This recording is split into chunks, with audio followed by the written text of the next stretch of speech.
Ganduje ya ci alwashin sai ya tozarta Rarara a jihar Kano kuma sai ya kai shi ƙasa.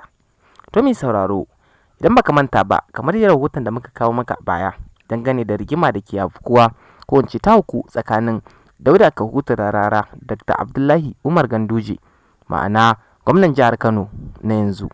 To mai sauraro, sanin kanka ne, dukan wani ɗan siyasa da yake shirin barin karagar mulkinsa ko in ce ke shirin sauka daga kujerarsa a yayin da ya shekara 8, burinsa bai wuce ya kafa ɗan takarar da yake ganin shine zai gaje shi a wannan kujera ba. Kamar yadda anan ma a jihar Kano, Ganduje ke kokarin kafa Nasir Gawuna a matsayin magajinsa domin ya ci gaba daga inda ya tsaya. To mai sauraro, sanin kanka ne, Rarara suna tare da Ganduje a kwanakin da suka gabata domin shine babban ɗan kamfen ɗinsa ko in ce mawaƙinsa a nan jihar Kano, domin a matsayinsa na gwamna ana buƙatar Rarara a matsayinsa na mawaƙi. To abin da ya ci gaba da kuwa shine yunkuri da Rarara ya yi da kuma nuna cewa ba zai goyi dan takarar gwamna a jihar Kano dan jam'iyyar APC ma'ana Nasir Gawuna ba, ya matukar fusata Ganduje, domin kuwa musabbabin rigimar ya fara ne tun biyo bayan lokacin da Rarara ya nemi a bashi takarar mutum 3 a jam'iyyar APC domin ya sanya mawaka 3 ko in ce 'yan masana'antar Kannywood kamar haka: Aminu Ala, Abale da kuma Dan Hajiya.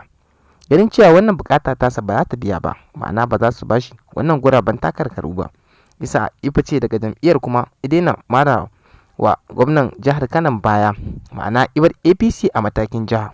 A matakin ƙasa kuma ya ci gaba da marawa Bola Ahmed Tinubu baya, inda yake sa ran cewa zai sami roman da kuma radiya daga wannan marawa Bola Ahmed Tinubu bayan da yake yi. Gwamnan Kano ma'ana Ganduje ya ga cewa ba zai taɓa lamuntar hakan ba. A yaya za a yi a kasance baya marawa dan takararsa baya a jihar Kano ma'ana Nasiru Yusuf Gawuna, kuma ya ci gaba da marawa dan takarar shugaban kasa baya, duk da dai suna jam'iyya daya? In ya kasance ba zai yi APC sak ba, ya haƙura. Don haka Ganduje ya shige ifita sai da ya tabbatar an cire suna Rarara daga jerin waɗanda za su kasance a 'yan kamfen ɗin wannan dan tahaliki ma'ana Bola Ahmed Tinubu. Tabbas matuƙa gaya hakan bai wa Rararan daɗi ba, inda ya ga kamar cewa a matsayinsa na babban mawaƙin ɗan siyasa wanda a kan faɗin arewacin Najeriya ba a da mawaƙin siyasa kamar shi, kamar an tozarta shi ne. Yaya za a ce babu sunansa a cikin kamfen, bayan kuma ya kasance ba a da wani mawaƙin siyasa kamar shi, domin shi ne yake kan gaba a jerin sunayen 'yan kamfen ɗin ma.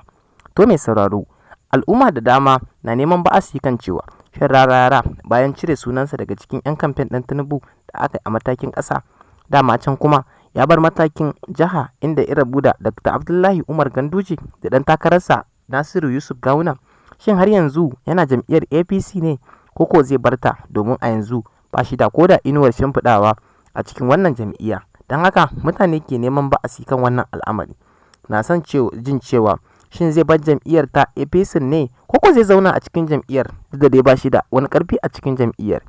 Don haka daga baya shahararren dan masana'antar Kannywood din barin barkwanci ma'ana Mustapha na Bariska ya fito ya mai da martani kan wannan batu, inda ya kara da cewa yanzu Rarara matukar yayi waka to lallai sai an samu an tantance ta, domin kwada yana waka izagi wanda yake so kuma itozarta wanda yake so a cikin waƙoƙinsa, ganin cewa yana kusa da 'yan siyasa ma'ana manya a ƙasar nan, ana yi masa hannu ya san na gida, ba a tozarta shi.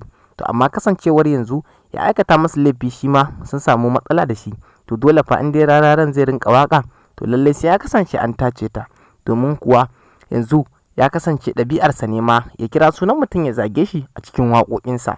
Don haka Mustapha na Bariskan ya ƙara da faɗin cewa shi fa Rarara nashi ne, kuma Abdul Ahmad ma nashi ne, duk da cewa da aka musanya sunan Rarara ba sunan kowa aka sa ba a ce Abdul Ahmad mai kwashewa, shahararren dan mai kamfanin Kannywood din nan.